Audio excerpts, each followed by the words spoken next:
महीनों की तैयारी, हवा के रुख को अपनी ओर मोड़ने की हर संभव कोशिशें, मुद्दों को घिस घिस कर धार देने, तीर बनाने और आजमाने के एक से बढ़कर एक प्रयोग। सियासी प्रयोगशालाओं ने बिना रुके, बिना थके खूब काम किया। अब हर दल को चुनावी मंथन से निकलने वाले अमृत का इंतजार है, तो सियासी पंडितों समेत पूरे देश को इस मंथन से निकलने वाले देश का इंतजार है।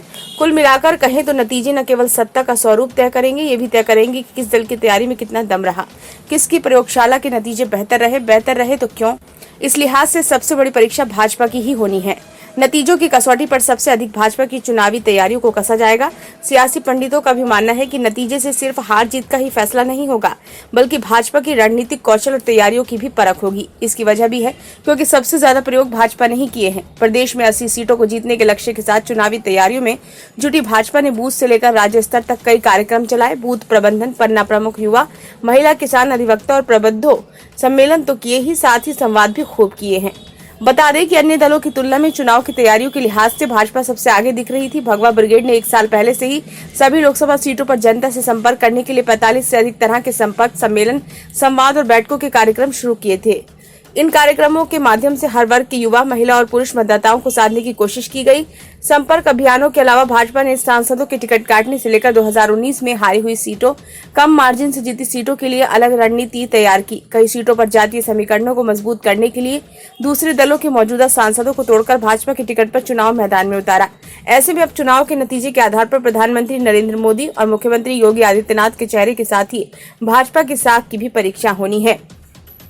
इस चुनाव में भाजपा के रणनीतिकारों ने हाल की हर आशंका को चिन्हित किया है। जरूरत पड़ी तो कई मौजूदा सांसदों का टिकट काटने में भी संकोच नहीं किया। कई वरिष्ठ सांसदों समेत 17 सांसदों का टिकट काटकर भाजपा ने उनकी सीटों पर जीत पक्की करने के लिए रणनीति बनाई। इसलिए इन सांसदों की सीट पर हार जीत के नतीजे के आधार पर भाजपा की उस रणनीति की भी परीक्षा होगी।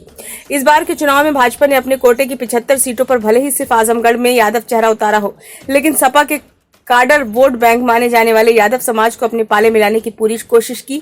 इसके लिए भाजपा ने न केवल इस बिरादरी के मोहन यादव को मध्य प्रदेश के मुख्यमंत्री की कुर्सी पर बिठाया, बल्कि शपथ लेने के लिए साथ ही मोहन यादव को यूपी के मैदान में भी उतारकर यादव बिरादरी को साधने की रणनीति पर काम किया है। वहीं मुलायम सिंह के करीबी पूर्व मंत्री महेंद्र सिंह यादव समेत सपा के कई नेताओं को भी भाजपा में शामिल कराया गया। इस रणनीति का कितना असर रहा, इसकी परख भी चुनाव परिणामों से होगी। भाजपा के शीर्ष नेतृत्व ने इस बार प्रदेश में 4 लोकसभा क्षेत्रों को मिलाकर क्लस्टर बनाए। प्रदेश में कुल 20 क्लस्टर बनाए गए। इनके जरिए हर मतदाता तक पहुंचने की रणनीति पर काम किया गया। क्लस्टर के जरिए घर घर मतदाता पर्ची पहुंचाना, मोदी पत्र का वितरण, परिवार पर्ची का वितरण, पन्ना प्रमुखों की निगरानी जैसे संगठन के 20 प्रमुख कामों पर फोकस किया गया।